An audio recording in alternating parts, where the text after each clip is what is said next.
My fiancé's father is forcing me to marry my fiancé's twin brother. His marriage paid the price instead."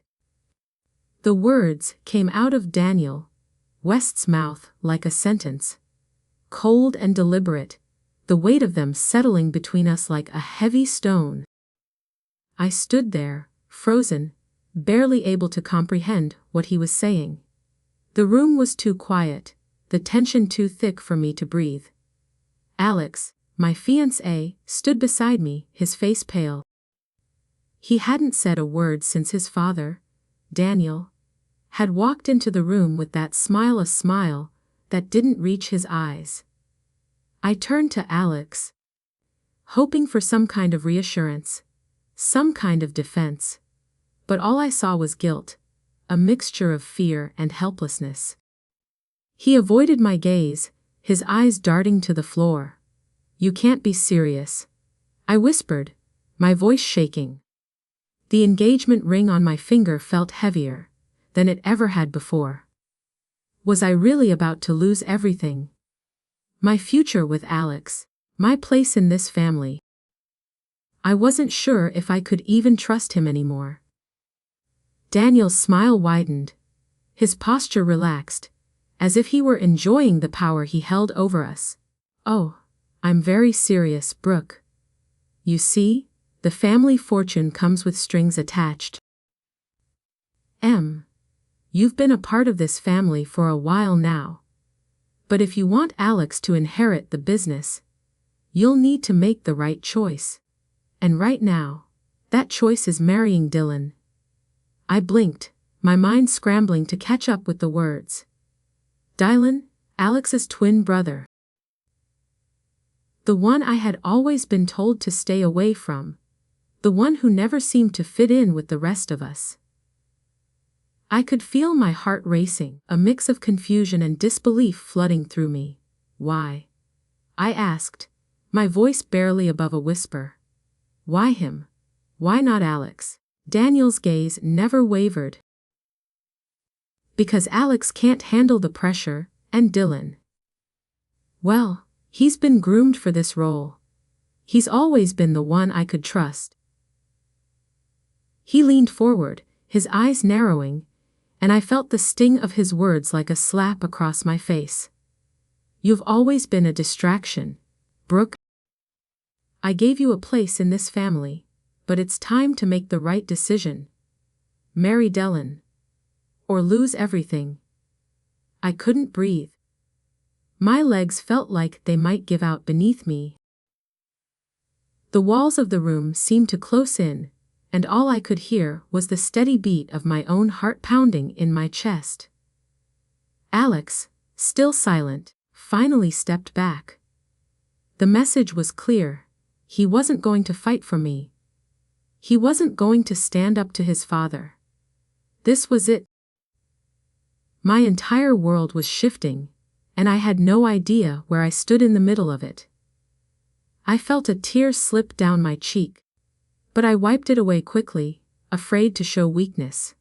"I can't do this," I murmured, more to myself than anyone else. "I won't marry Dylan." Daniel's expression hardened.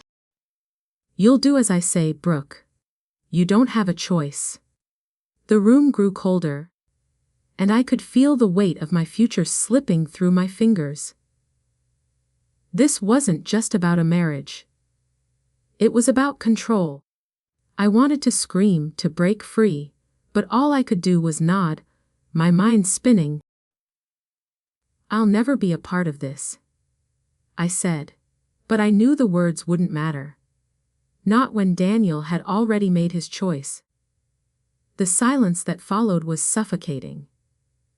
The next few days felt like a blur, as if I were drifting in and out of a dream. I kept replaying Daniel's words over and over in my mind. "You'll do as I say, Brooke. You don't have a choice." The weight of them pressed down on me, suffocating me from all sides.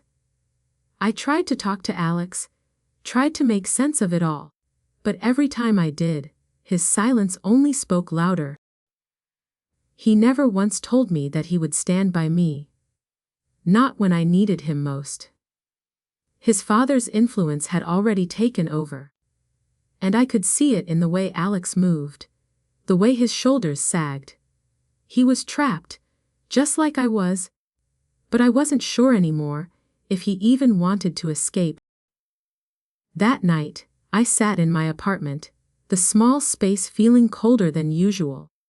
I stared at the ring on my finger, the symbol of everything I thought I had. The commitment, the future. But now, it felt like a shackle. Like something that had tied me to a life I didn't want.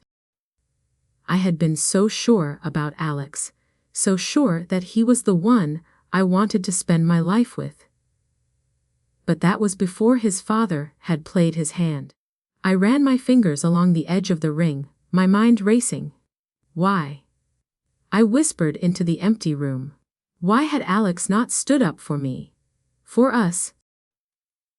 Why had he let his father dictate our future? It was a question I kept asking myself, but I couldn't find an answer. The phone on the coffee table buzzed, pulling me from my thoughts. It was a message from Jessica. "Ep. We need to talk. Come over when you can." Sss. I let out a breath I didn't know I'd been holding. Jessica had been my friend since we were little, and despite everything that was happening, I trusted her. I needed someone to help me sort through this mess. I needed someone who would understand, who could help me figure out what to do next.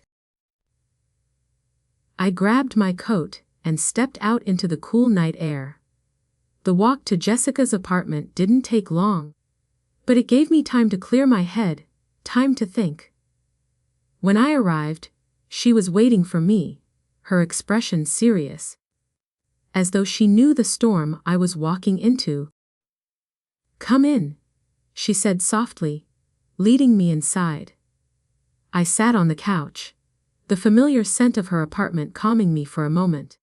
Jessica settled across from me, her eyes searching mine, waiting for me to speak. "I don't know what to do," I admitted, my voice barely above a whisper. "I don't even know who I am anymore. Everything's falling apart. I love Alex, Jessica. I really do, but this is bigger than us. His father, he's controlling everything. I don't know if I can do this." Jessica leaned forward, her eyes soft but determined. "You can't let them control you, Brooke. You have to stand up for yourself. You don't deserve to be treated like this. You deserve a choice, a real future. Not this. Not this pressure. Not this manipulation." I felt the tears well up, but I didn't let them fall. Not yet. "But what if I lose Alex?" I asked, the fear in my voice betraying the strength I tried to hold on to. "What if I lose everything?" Jessica reached out, placing her hand on mine. "If Alex truly loves you, he will fight for you. But you can't keep living your life in someone else's shadow. You deserve more than this, Brooke. You deserve to make your own choices, to live your life without fear." Her words hit me harder than I expected. The weight of everything I'd been holding in finally broke, and I let out a shaky breath. "What if I can't fight this?" I whispered. "What if I'm not strong enough?" "You are strong enough," Jessica said firmly. "You've been strong for so long, and you've let other people control your story. But it's your turn now, Brooke. You get to decide how this ends. And if you want to fight for your future, I'll be right there beside you." For the first time in days, I felt a spark of something, hope, maybe. It wasn't much, but it was enough to remind me that I wasn't alone in this. I had someone on my side. And maybe, just maybe, I could take back control. I took a deep breath, wiping away the tear that had fallen without my permission. "Okay. I'll fight. I don't know how, but I will. Jessica smiled, her eyes filled with pride. That's the Brooke I know. As I left her apartment later that night, the first traces of dawn were breaking across the sky. For the first time in days, I felt a little lighter. I didn't have all the answers, but I had one thing I hadn't had before, a plan to take my life back, and that was a start. The days following my conversation with Jessica felt like a blur. I kept replaying her words in my mind, over and over. You deserve to make your own choices, to live your life without fear. I tried to hold on to that, to let it give me strength. But the weight of the situation kept pressing down on me. Each moment felt like I was drowning, like I couldn't catch my breath. I had made the decision to fight, to stand up for myself. But the reality of that choice began to settle in. How was I supposed to do it? How was I supposed to stand up to Daniel, to Alex, to the life that had been planned for me since I was a child? The thought of going up against Daniel West, a man who controlled so much with just a glance, was terrifying. But I couldn't let that fear hold me back. I didn't know where to start. So, I did the only thing I could think of. I went back to Alex. I needed answers. And I needed him to understand that this wasn't just about the inheritance or the business. It was about us, about my life, my choices. I texted him late one night, when I knew he'd be home. We need to talk. I didn't wait for him to respond. I just got dressed and drove to his house. The drive was short, but it felt like a lifetime. My heart beat fast in my chest, the nerves bubbling up again.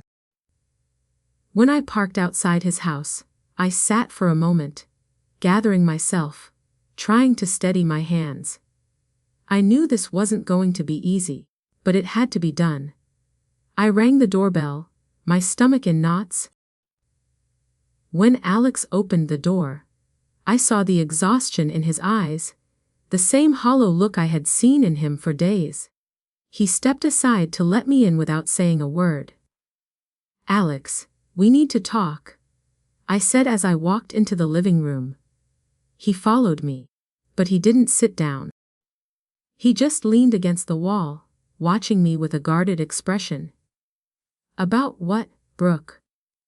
His voice was quiet, almost resigned. It was clear he had already accepted whatever was happening, but I hadn't. "Not yet. I'm not going to marry Dylan," I said firmly, watching his face for any reaction. "I don't care what your father says. I won't do it." He sighed and ran a hand through his hair, his eyes full of confusion and something else, something that almost felt like guilt. "Brooke, you don't understand," he said, his voice strained. "This isn't just about us. It's about everything. The business, my father, everything I've worked for." I took a step closer, my voice breaking. "I'm not just some pawn in your father's game. Alex. I'm not a piece of property to be handed off to the highest bidder. This is about my life too. You need to make a choice. Either you stand up for me, or you let your father win." Alex flinched at my words, and for the first time, I saw him struggle. He looked down at the floor, then back at me, his face filled with indecision. "I don't know what to do, Brooke.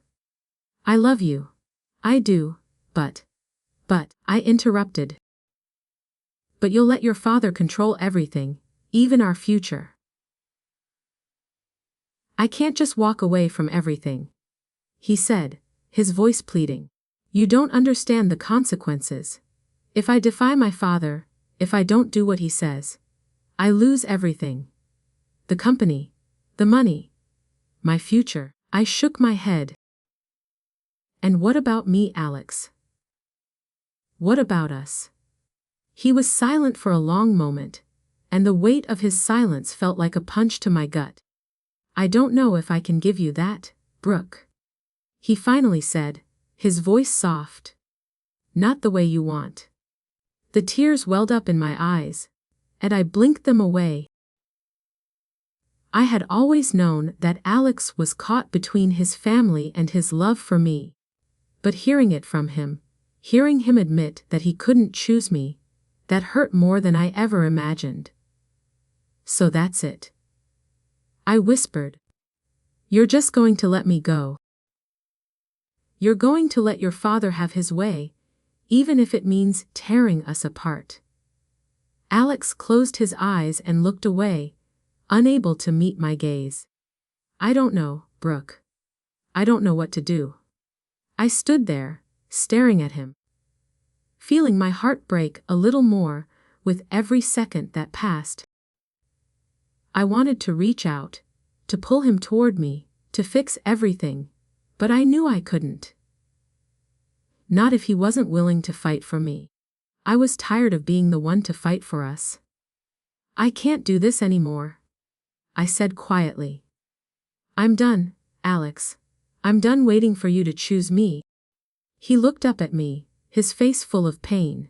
Please, don't go. I need you. But I was already turning away. Goodbye, Alex.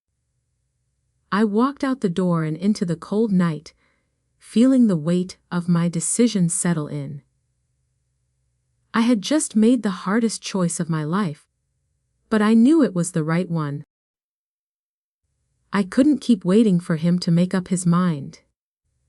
I couldn't keep waiting for him to choose me.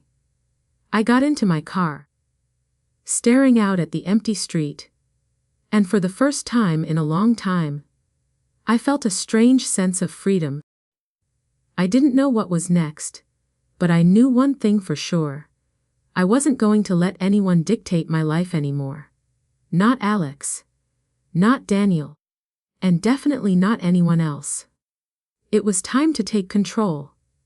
I spent the next few days alone, lost in my thoughts, trying to make sense of everything. The silence from Alex was deafening. After I left his house, I didn't hear from him. He didn't text, didn't call. And the more time passed, the more it seemed like he had made his choice. But I still wasn't sure if it was the right one.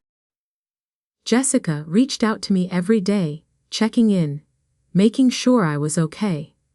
She was my lifeline, the one person who hadn't abandoned me, who reminded me that I could still fight.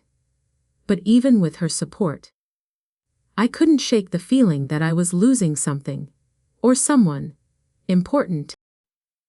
One evening, after another long day of trying to push through the growing weight of the situation, I sat on my couch, staring at the blank television screen. It felt like the world had stopped moving, like time was frozen, and everything I had worked for was slipping away. I had no idea what to do next. I didn't want to marry Dylan. I didn't want to be part of this family's twisted game anymore. But I had no idea how to escape from it. Then the phone rang. I looked down at the screen, expecting it to be another message from Jessica. But this time, it was a text from Alex. We need to talk. The words hit me like a punch to the stomach. I hadn't heard from him in days, and now he wanted to talk. What could he possibly have to say? After everything, I wasn't sure I even wanted to listen. But my heart overruled my mind, and before I could stop myself, I texted him back. I'm listening. A few minutes later, my phone buzzed again, and this time, it was a call. I stared at the screen for a long moment, wondering if I should even pick up. But I knew I had to. I couldn't keep running from the truth. I answered the phone. Hello, Brooke. Alex's voice was soft, filled with something I couldn't quite place. Regret. I need to explain. Please, Just hear me out. I closed my eyes, taking a deep breath, trying to steady myself. Explain what, Alex? How you let your father make decisions for both of us. How you chose him over me. I didn't choose him, he said quickly. Not like you think. You have to understand. I didn't let him finish. I don't need explanations, Alex. I need to know where you stand. I need to know if you're going to fight for me, or if you're just going to let your father decide everything for us. There was a long silence, and for a moment, I thought he might hang up. But then he spoke again, his voice barely above a whisper. I don't know what to do, Brooke. I don't know how to fight him. I can't do this alone, I said, the words coming out before I could stop them. I can't keep living in your father's shadow. I need you to choose me, Alex. I need you to stand up to him. Or I need to walk away. There was a pause, and I could feel my heart racing. My fingers tightened around the phone, the grip growing more intense as the minutes passed. Alex's voice came back, quieter now. I don't want to lose you. But I can't lose everything either. I felt the sting of those words like a slap. So, that's it then. You're going to choose your father over me. No, he said quickly. That's not what I'm saying. I can't keep waiting for you to make up your mind. I interrupted. I can't keep waiting for you to choose me. I've been doing that my whole life, Alex. And now, I need to choose myself. There was another long silence, and when he finally spoke, his voice was thick with emotion. I'm sorry. I never wanted to hurt you. I never wanted any of this to happen. I know, I whispered. But the truth is, Alex, you've already hurt me. And I don't know if I can keep letting you. I don't want to lose you, he said again, his voice raw. But you already have. I replied quietly. By not standing up for me, you already made your choice. I could hear his breath catch on the other end of the line. Brooke, please. Don't do this. But I had already made up my mind. Goodbye, Alex. And with that, I ended the call. The silence that followed felt heavier than it ever had before. I looked at my phone, my heart pounding in my chest. I had just let go of the only person I thought I could count on, but the more I thought about it, the more I realized it was the only thing left to do. I wasn't going to wait for Alex anymore. I wasn't going to wait for anyone to choose me. I had to choose myself first. And maybe that was the hardest part of all. The days after my final conversation with Alex felt like a blur of uncertainty.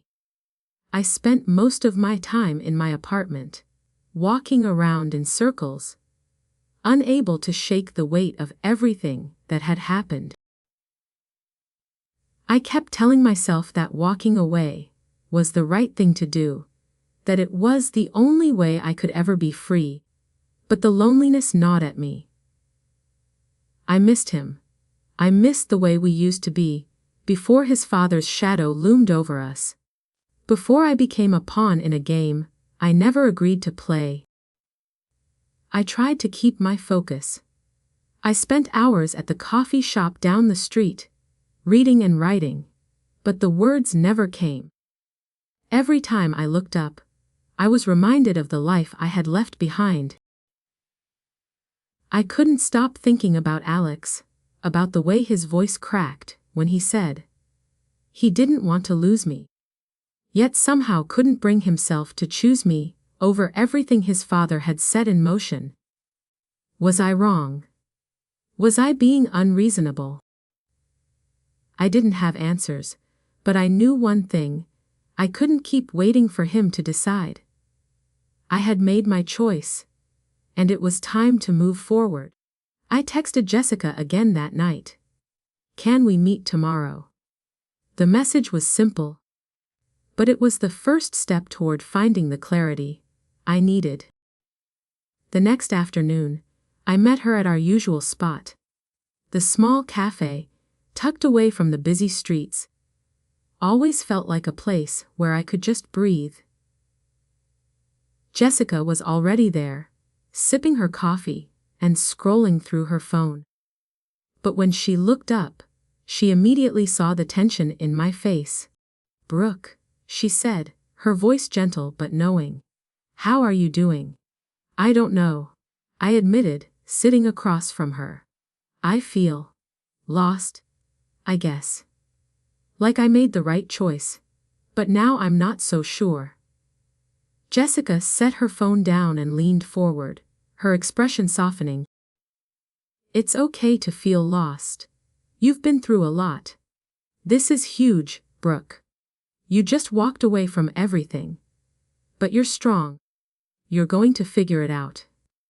I nodded slowly, but the words felt hollow. "I don't know if I'm strong, Jessica. I just know I can't go back, not after everything." She gave me a small smile. "Then don't go back. You're not meant to be stuck, Brooke. You're meant to move forward, even if it's scary. You don't need anyone's permission to live your life." Her words stuck with me. She was right. I didn't need anyone's permission. Not from Alex, not from his father. It wasn't about them anymore. It was about me. "I have to make something of this," I said. More to myself than to Jessica. "I don't know what that looks like yet, but I have to figure it out." Jessica gave a slight nod, her eyes full of understanding. "And you will. You've always known what's best for you. You just have to trust yourself again." Her support, the way she always had my back, reminded me of the person I used to be. The person I wanted to be again. The person who wasn't afraid to take risks, to fight for her happiness, even if it meant stepping into the unknown. We spent the next hour talking, the conversation flowing easily, but I was mostly focused on one thing. I had to get out of this trap. I couldn't live in the shadows of someone else's decisions any longer. Whether Alex realized it or not, I was done waiting for him to choose me. I was going to build something of my own, something that no one could control. When the cafe began to empty out, we stood up to leave. As we walked outside, Jessica gave me a hug. "You've got this, Brooke. Just take it one step at a time." The fresh air felt different. As though the weight on my shoulders had lifted just a little. I didn't know where the next step would lead me, but I was no longer afraid of it. I had chosen myself. And that was the first step to reclaiming my life. The following week was a blur of moving forward, one shaky step at a time. I was still living in my apartment, but it no longer felt like home. It had once been a place of comfort, a small space where I could escape the noise of the world. But now, every corner seemed to echo with reminders of what I had lost. I woke up early each morning, forcing myself to get out of bed, to make a plan for the day. The hardest part was pretending that everything was fine, pretending that the hole in my chest wasn't there. The nights were the worst. When the world went silent, that's when the doubts crept in. But every time I looked at the phone in my hand, I reminded myself that I couldn't keep living in the past. I had to make something of this, even if it meant doing it alone. Jessica had become my anchor in all of this. She was always there to offer words of comfort, but also words of strength. "You're not just surviving anymore, Brooke, she told me one day. You're building. Don't let anyone tell you otherwise. Her words stuck with me as I sat in my apartment, staring out at the gray sky. I felt like I had no real direction. But I knew I couldn't keep going in circles. I had to make a choice, and I had to do it soon. I pulled out my laptop and started typing. I had no clear plan in mind, but I knew I had to start somewhere. I began to draft an idea for a new project. Something that would allow me to take control of my future. Something that didn't rely on anyone else's approval. The idea was simple at first. I would create a space for women like me. Women who had been manipulated, abandoned, or made to feel small. It would be a place of support, a place where women could find strength in each other. Maybe it was too ambitious, but I didn't care. Ambition was the only thing I had left. By the end of the week, I had a rough outline. It wasn't much, just a few ideas jotted down. But it was something. I smiled to myself as I stared at the screen. For the first time in days, I felt a flicker of hope. But even as I began to plan, I couldn't shake the feeling that something was missing. I couldn't stop thinking about Dylan. He had always been the one person who seemed to understand me, even if he had his own demons to fight. The way he had stood by me when I was being pulled apart, the way he had offered me a chance at something different. It haunted me. I didn't know where we stood, and honestly, I wasn't sure I wanted to know. I had made my decision to walk away from Alex. But I wasn't ready to walk into the unknown with Dylan. It would be too easy to fall back into a familiar pattern, to let myself be swept away by the idea of someone who seemed to care. But as the days passed, I realized I couldn't keep avoiding the truth. The more I thought about it, the more I understood that my feelings for Dylan were just as complicated as my feelings for Alex. Dylan had his own way of being controlling, of pushing boundaries in ways I hadn't fully understood at first. But that didn't change the fact that I had a connection with him, one that was different from the one I had with Alex. One evening, as the sun began to set, I made the decision. I would go to Dylan. I wasn't sure what I was hoping for, but I knew that I couldn't keep running from this any longer. When I arrived at his apartment, I hesitated before knocking on the door. My heart was pounding in my chest, and my palms were sweaty. I didn't know what I was doing here, but I knew I had to face him. The door opened, and Dylan stood there, his expression unreadable. "Brooke," he said, his voice low. "I wasn't expecting you." "I know," I replied, trying to keep my voice steady. "I wasn't sure I was coming, either." He stepped aside, allowing me to enter. I took a deep breath as I walked past him, my mind racing with 1,000 thoughts. What was I doing here? What did I want from him? Dylan closed the door behind me and turned to face me. There was something in his eyes, something softer than I had seen before. "Are you okay?" he asked, his voice tinged with concern. I paused for a moment, unsure of how to answer. "I'm trying," I said finally, my voice barely above a whisper. Dylan walked over to the couch and sat down, patting the space beside him. "Come here, Brooke. Let's talk." I hesitated, but then I sat down beside him.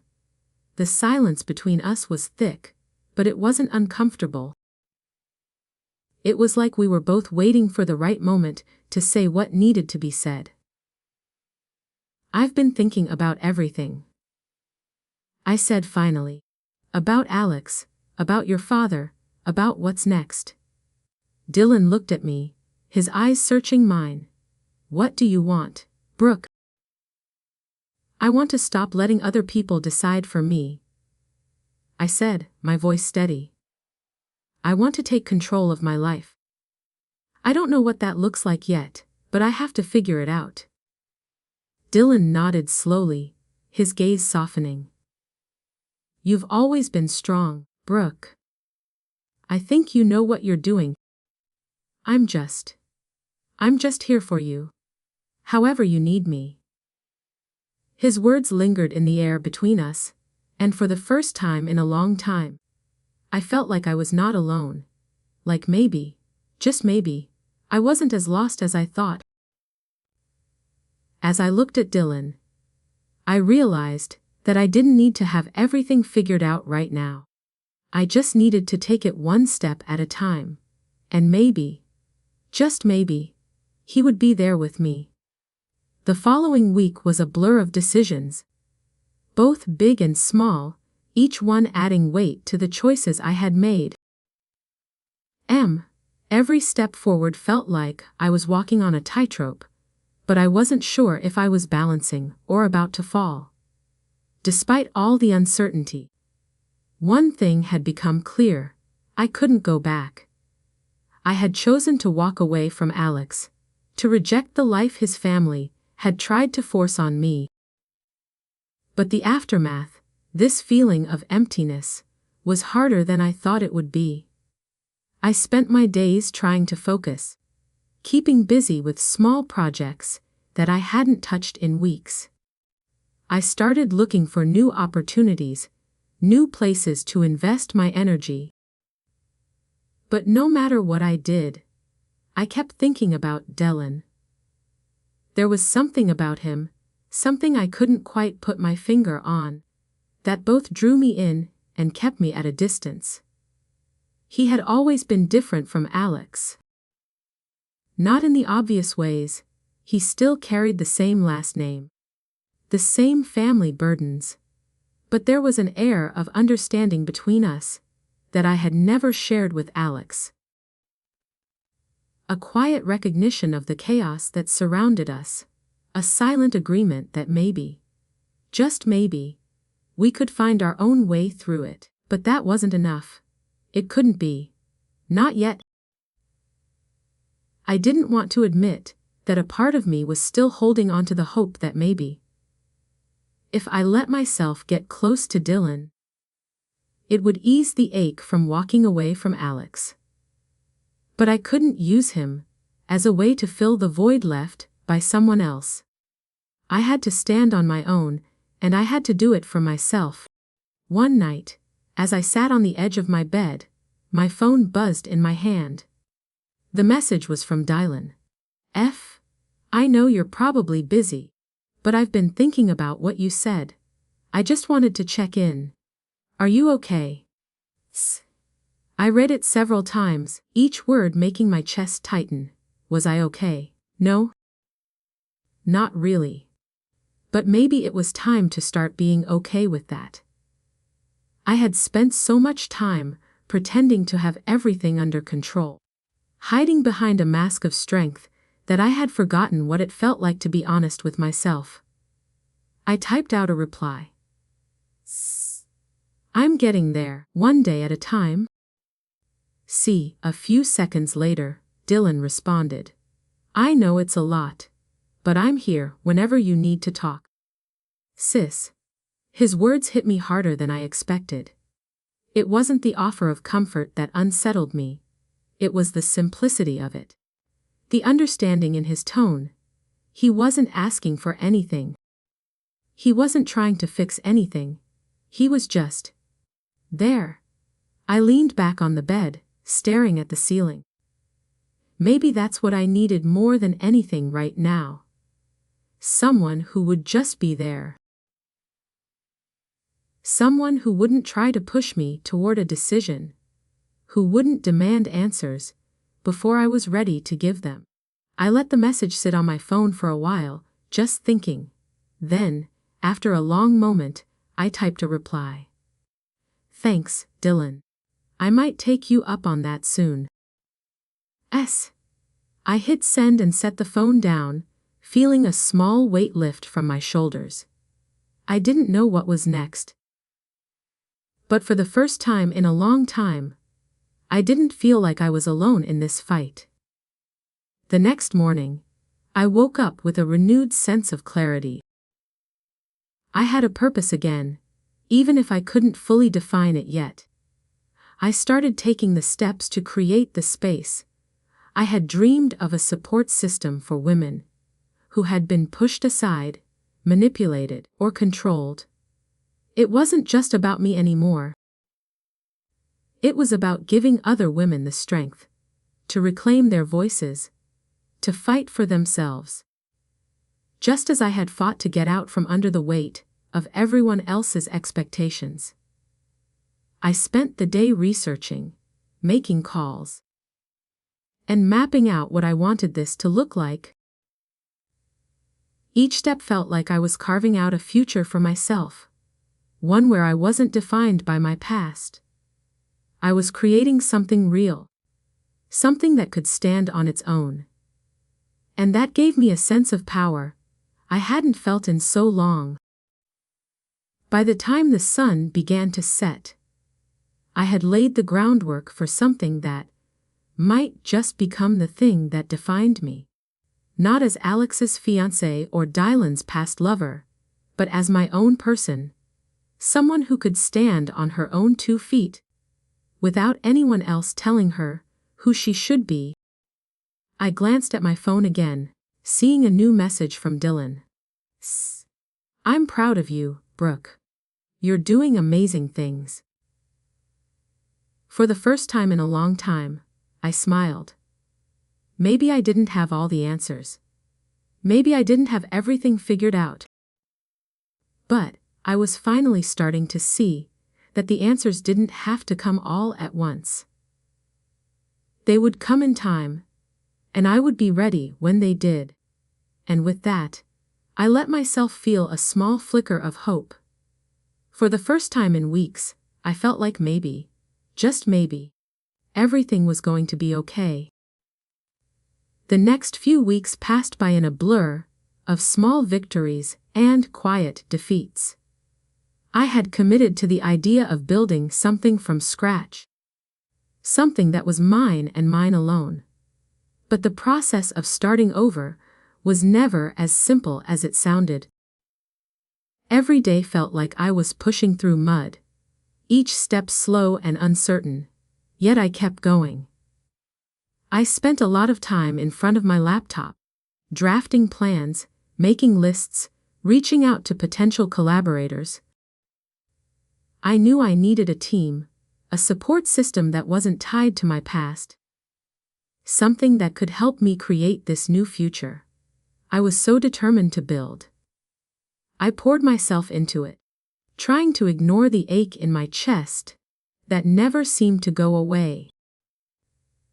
Dylan had become a quiet presence in the background of my life. He respected my space, always checking in with gentle texts or calls, but never pushing. It was a contrast to everything I'd experienced in the past few years. No pressure, no expectations. Just the steady support of someone who didn't want anything from me, but to be there. I found myself turning to him more often than I realized. It wasn't about romantic feelings, at least, not at first. It was the way he listened, the way he understood, without needing to ask too many questions. He didn't try to fix things, didn't try to make me feel better with hollow words. He just let me be. One evening, as I sat on the couch, my phone buzzed. It was a message from Dylan. I've been thinking. You've been working non-stop. You deserve a break. How about dinner tomorrow night? Just the 2 of us, no distractions. The idea of taking a break, of stepping away from everything I had been focused on, felt almost foreign. But I could hear the sincerity in his message, and a small part of me longed for the simplicity of being in someone else's company. Someone who didn't expect anything from me, someone who simply wanted to share a moment. I hesitated for a moment, fingers hovering over the keys, before typing back, "Dinner sounds nice. Tomorrow at 7. His response came quickly. "Perfect. I'll pick you up." I didn't know what to expect. It wasn't a date, but there was an unspoken tension between us that I couldn't ignore. Dylan had always been there in the background, a constant, but now, after everything that had happened, I found myself wondering what it would be like to sit down with him, to share a meal without the weight of our past decisions hanging between us. The next evening, I dressed in something simple but comfortable, a pair of jeans and a loose sweater. I didn't want to overthink it. When the doorbell rang, I opened it to find Dylan, standing there with a warm smile on his face, his hair a little more tousled than usual. His shirt unbuttoned at the collar, in a way that seemed casual but deliberate. "You look nice," he said, his voice soft and easy, the words fitting effortlessly into the quiet evening. I offered a small smile in return. "Thanks. You too." We didn't talk much on the drive to the restaurant, but the silence wasn't uncomfortable. It felt familiar, like we were simply two people in each other's company. We arrived at a small, cozy Italian restaurant on the edge of the city, nothing fancy, but the atmosphere was warm, inviting. The dim lights and the soft hum of conversation set the tone for what felt like an evening meant for just being. As we sat down at the table, the waiter handed us menus, and we both took a moment to look them over, the quiet filling the space between us. After a few moments, Dylan set his menu down and looked across at me. "I know this isn't easy," he began, his voice serious, the smile from earlier gone. "I don't want to make things harder for you. I just want to make sure you're doing okay." I met his gaze, a small laugh escaping me, though it wasn't joyful. "I'm getting there. It's just a lot. I've spent so long trying to be what other people wanted me to be, that now, I don't even know what I want. I'm just figuring it out, you know." Dylan nodded slowly, leaning back in his chair, his eyes never leaving mine. "I get that. And I'm not here to tell you what you should do, Brooke. But I do want you to know that you don't have to do it alone. Whatever you need, I'm here. M." His words were simple, but they cut through the noise of everything I had been dealing with. It was the first time in a long while that someone had said those words without asking for anything in return. No strings, no expectations, just the promise of support. It was a feeling I had longed for, one that felt both foreign and familiar. The meal passed in a quiet, comfortable rhythm. We talked about small things, nothing too heavy, nothing about Alex or the family business or the future. But it was enough. It was the first time in weeks that I had allowed myself to simply exist. To let the world move around me, instead of trying to control every piece of it. When the check arrived, Dylan paid without hesitation, and I didn't argue.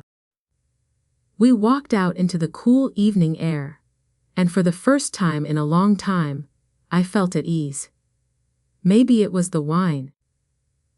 Or maybe it was just the relief of finally being able to breathe, without the weight of constant pressure.